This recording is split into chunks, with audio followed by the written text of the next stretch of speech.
Hello, welcome to MPPSC classes. तो आज हम ले रहे हैं हमारा नेक्स्ट टॉपिक, जो कि हमारी जो सीरीज चल रही है एमपीपीएससी मेंस 2024 को टारगेट करके। इसमें हमने टॉपिक्स जो कवर किए हुए हैं वो है इथिनोबायोलॉजी हमने कवर कर चुके हैं।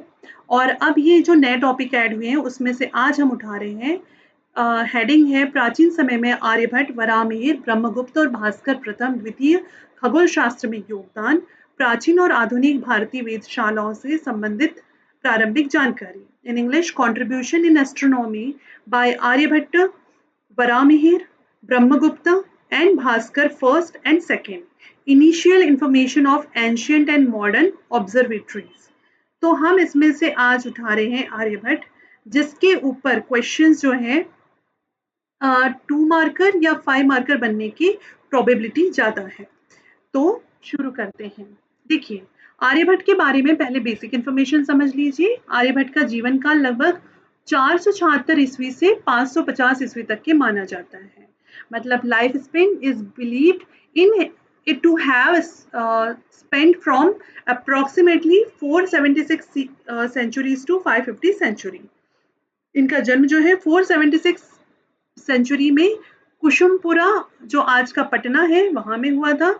इनके पिताजी का नाम कुमार भट्ट बताया जाता है, जो कि एक विद्वान थे। एंड जीवन का जो इनने जो अधिकांश टाइम है वो मैथ्स और खगोल शास्त्र, एस्ट्रोनॉमी के रिसर्च में इन्होंने लगा दिया था।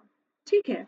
इनके जो मेजर वर्क है या मुख्य ग्रंथ जो है वो है आर्यभट्टीय, जो उन्होंने 499 ईस्वी में लिखा था और उनके कार्यों का एक महत्वपूर्ण स्रोत माना जाता है। आर्यभट्ट की मृत्यु के बारे में कहा जाता है कि 550 ईस्वी के आसपास हुई थी, लेकिन इनकी मृत्यु की सही तारीख के बारे में आज तक की कोई निश्चित जानकारी नहीं है। और उनके जो भी वर्क थे, आइडियाज थे, वो भी आज आज भी विज्ञान के क्षेत्र में महत्वपूर्ण माने जाते हैं। उसी को बेस मान के बहुत सारी रिसर्च की जा रही है।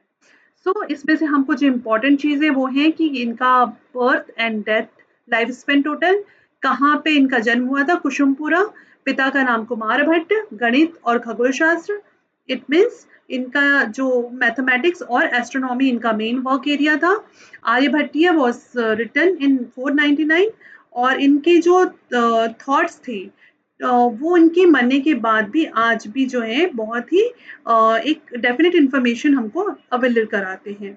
और इनके काम के ऊपर आज भी विज्ञान में जो एक महत्वपूर्ण स्थान रखता है इनका काम। अब इनकी जो है, इनके साहित्यिक कार्य हम कह सकते हैं, या जो इन्होंने जो लेखन कार्य किया है ना। तो Aryabhatta authored several important work in a mathematics and astronomy, ये हमने पहले देख लिया है। तो इनके सबसे इम्पोर्टेंट क्या है, इनकी सबसे महत्वपूर्ण जो बुक है वो है आर्यभट्टीय। कौन सी बुक है? आर्यभट्टीय। ठीक है। आर्यभट्टी के बारे में ये कि सबसे इम्पोर्टेंट ग्रंथ है गणित खगोल शास्त्र, गणितीय खगोल शास्त्र के सिद्धांतों का वर्णन है। और इसके 4 भाग हैं। पहला है गीत का पाद, दूसरा है गणित पाद, तीसरा है कालपाद, चौथा है गोलपाद। तो इनके बारे में ये कि Aryabhatiya is a most famous and a significant work written in 499, consist of 118 verses and the divided into 4 sections. गीतिक गीतिका पाद, इसमें यह है कि cover mathematics including arithmetic and algebra. फिर गणिता इन्होंने लिखा था, discuss various mathematical operation and concepts. फिर इसके बाद इन्होंने लिखा था काल क्रिया या कालपाद, जिसमें इन्होंने क्या किया था, इसमें टाइम कैलकुलेशन और मेजरमेंट्स के बारे में है। इसके बाद गोलपाद, जिसमें कि इन्हें स्फेरिकल एस्ट्रोनॉमी, जो कि spherical astronomy and motions of celestial bodies के बारे में बताया था। तो ये बहुत इंपॉर्टेंट वर्क है। अगर आपको हो सकता है एग्जाम में आर्यभट्ट की प्रमुख रचनाएं पूछ लें या 5 नंबर में आता है, तो हम आर्यभट्टी और उसके अंदर में हम इनके 4 जो उसके पार्ट से अगर वो लिखेंगे तो हमारा आंसर ज्यादा इफेक्टिव लगेगा। इसके बाद नेक्स्ट इनकी रचना है आर्यभट्ट सिद्धांत। अब देखिए, सिर्फ आर्यभट्ट सिद्धांत 2 नंबर में या 5 नंबर में आता है तो भी आप इसके बारे में लिख सकते हैं। तो इसके बारे में डिस्क्रिप्शन ये है कि ये ग्रंथ जो है खगोल शास्त्र से संबंधित है। ग्रहों की गति, ग्रहणों की व्याख्या, खगोलीय घटनाओं का वर्णन करता है। इसमें क्या डिस्क्रिप्शन है? This text thought of this text is thought to contain Aryabhatta's contribution to astronomy, detailing his methods for calculating the planetary positions and the principle behind eclipse. इसके बाद में नेक्स्ट इनका है दृष्टांत। दृष्टांत में इन्होंने ये बताया है कि ये गणित और खगोल शास्त्र से संबंधित बहुत सारे जो सिद्धांत है उनका एक कलेक्शन है। ठीक है, तो अगर इंग्लिश में देख लीजिए, although the full text is not available, but Dristant is known to have discussed mathematical and astronomical concepts, showcasing Aryabhatta insight into this field. तो ये भी अपने आप में एक महत्वपूर्ण ग्रंथ है। चौथा ग्रंथ हो जाएगा सिद्धांत शिरोमणि। सिद्धांत शिरोमणि आर्यभट्ट ने जो लिखा है वो गणित, और देखिए सारे इनके जो ग्रंथ है वो गणित और खगोल शास्त्र से रिलेटेड हैं।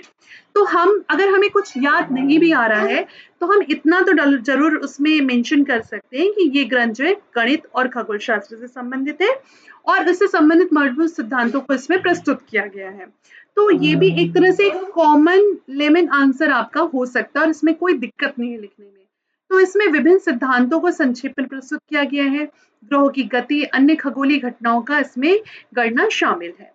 This work is believed to have summarized his astronomical finding and provide the comparative view of his understanding on celestial phenomena. तो ठीक है, पहला हो गया आर्यभट्टिया, उसमें 4 पार्ट्स हो गए, गीतिकापाद, ठीक है, गीतिकापाद, गणिका, कालपाद और गोलपाद। उसके बाद में हम नेक्स्ट पे आ गए, नेक्स्ट है आर्यभट्ट सिद्धांता, उसके बाद है दृष्टांत और सिद्धांत शिरोमणि। अब आर्यभट्ट की उपलब्धियां, इनका कॉन्ट्रीब्यूशन